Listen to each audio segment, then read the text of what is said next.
You ask Tiger to solve. This deals with linear equations with one unknown. The final result is x equals -19/3. Let's solve it step by step. Simplify the expression. Break up the fraction. Simplify the arithmetic. Isolate the x. Multiply both sides by 3x. Expand the parentheses.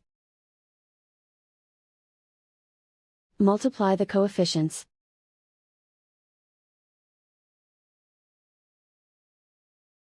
Find the greatest common factor of the numerator and denominator. Factor out and cancel the greatest common factor. Multiply by 0. Group all constants on the right side of the equation.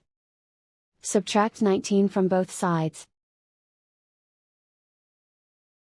Simplify the arithmetic.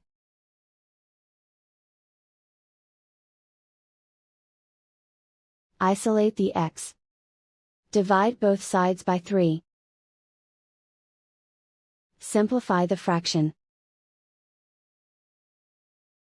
And so the final result is x equals -19/3.